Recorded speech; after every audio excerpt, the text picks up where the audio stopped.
Hello friends, my name is Sidharth Vijayan.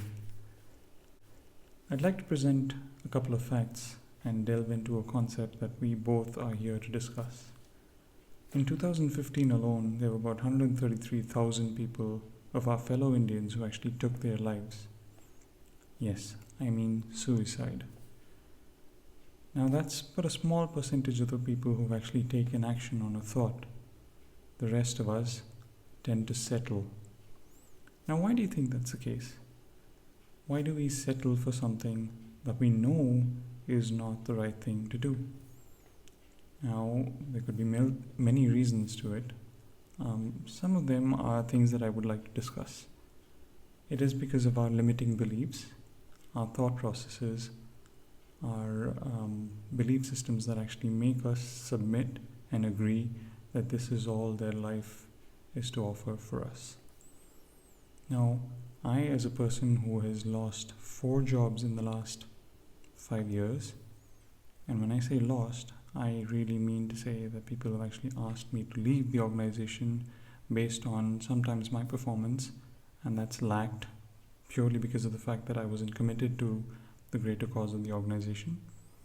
And in times, being a good performer as well, my energy levels that were supposed to be at 100 or maybe 120% have been at 80, 70% because I wasn't committed to the cause of the organization.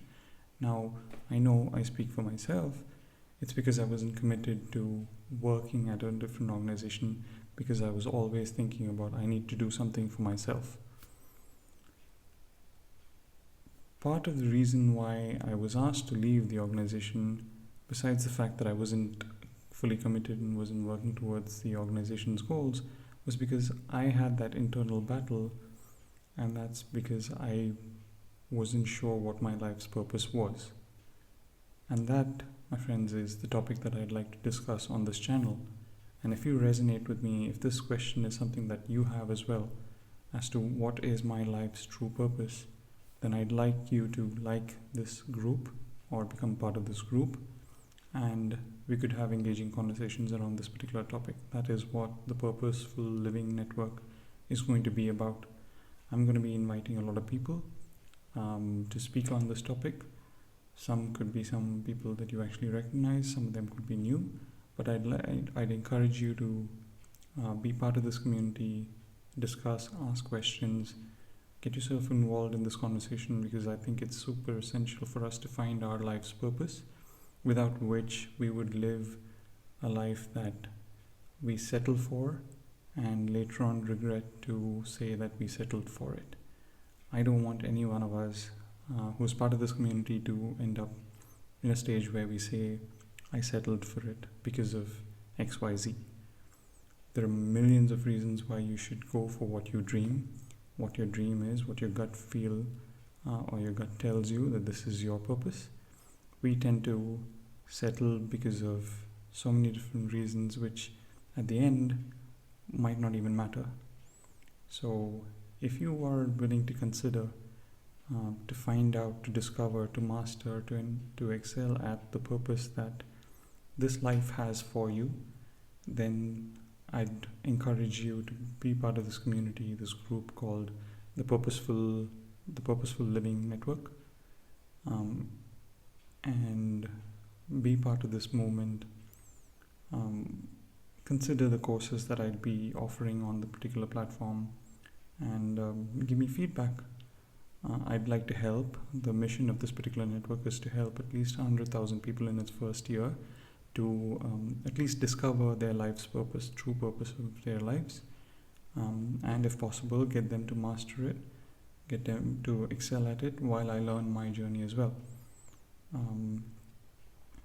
And I'd like for you to consider it because I'm 38 years old, and it's only now that I've actually realized what my life's true potential or purpose is to be able to help people realize what their life's true purpose is.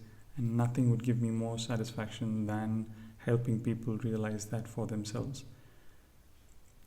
And take it from me, because I have lived a lot of my life in the last decade or so as an adult, thinking that it's this that I want, or it's that I want, when essentially what I'm doing right now when I'm 38 years old is what I actually would love to do and not even get paid for it. And I'd still be happy if I'm able to help turn things around for a lot of people, like I have myself. Trust me, it is not a joke when people say that you should feel happy when you wake up to do what you're going to do that day. And if you don't, then there is something else out there that you should consider, have considered in the past, but just not have been able to muster the energy or the enthusiasm or the courage to be able to consider it as your life's purpose. A lot of people have questions around, hey, that's a good passion to have, a good a time pass to have, a good pastime to have, but not a real career. I'd like for you to consider that there are ways in which something that you consider your passion, your purpose, can be made something that can earn your